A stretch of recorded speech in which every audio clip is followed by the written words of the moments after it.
the kids of the future, every millennium, the kids of the future grow up, become parents, and raise their children. And as always, time goes on. And now, we are those kids. We are next. All of us here today are part of Generation Y, the millennials. And whether we see it or not, being a millennial has many distinct characteristics just like every generation does. And all these unique characteristics and norms in each generation are the direct effects of the previous generation and the previous one before that. It's kind of like a sociological domino effect. Although it seems like we choose our everyday actions individually, we are a collective group that have core ideas about the world around us that affect how we behave and how we think on a daily basis. So what does this mean for our children, the Z generation, the new kids of the future? To understand how we will be as parents in the future, we first have to go back in time. So let's start with our grandparents, the matures and the silents, born from 1927 to 1945. Although their parents suffocated them with conformity, they were happy to be suffocated because along with all this conformity and tradition came post-war celebration and happiness. These kids watched their parents build America from the ground up since they were little and build America after the many greats. The Great Depression, the two Great Wars, World War I and World War II, and finally leading to the great survival of America. This created strong and hardworking role models for our grandparents.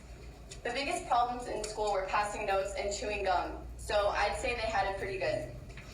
As they grew up, they kept their parents' traditional morals and values and also became hardworking people who are now spending their hard-earned money in retirement. But for our parents, Generation X, the self-sacrificing dedication of our grandparents stirred up something completely new.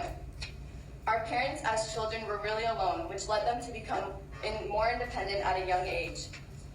Their parents were not omnipresent because women were finally entered into the workforce, so both parents were working, and divorce was becoming socially acceptable, so divorce rates were going up. So basically, either their parents were divorced or working all the time. A nickname for these kids are the latchkey kids because they'd almost always arrive at home to an empty house after school, so they'd have to wear a key around their necks to get in. And this generation played outside and knew all the kids around the neighborhood. Because of their early independence, they came up with their own ideas and completely rebelled in high school. And they always felt the most misunderstood of every generation. School problems were about drugs, not gum. And the most notable disease was age, which really set them apart from all the other generations. Growing up, they also watched their parents struggle with work because of the unions falling apart. So this created a sense of distrust and suspicion towards all big government and institutions. So the lack of our grandparents' presence in our parents' childhood is what most affected our generation, which was born from 1981 to 2000. Out of all the generations, we actually have the closest relationships to our parents and even consider them our friends. This is because our parents felt so disconnected from their parents and wanted to be the opposite and became the opposite. But many critics of our generation say that we've been too babied by our parents, that growing up, our parents made us believe that we're special and that we can do anything we want in life.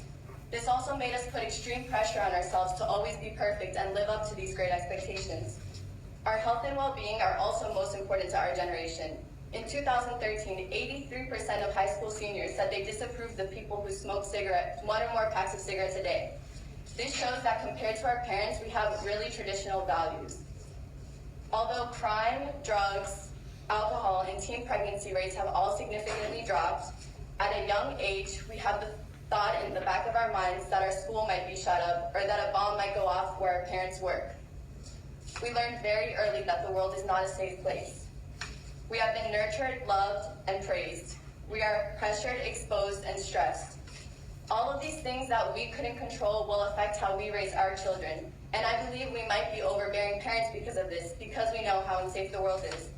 On the flip side, we are more accepting of people every day, and we are optimistic and understanding that the world might become a better place because we grew up so loved and privileged. The key words here are understanding and accepting. My mom and I are best friends. As a child, she was so misunderstood, and she vowed to never make her daughter feel that way.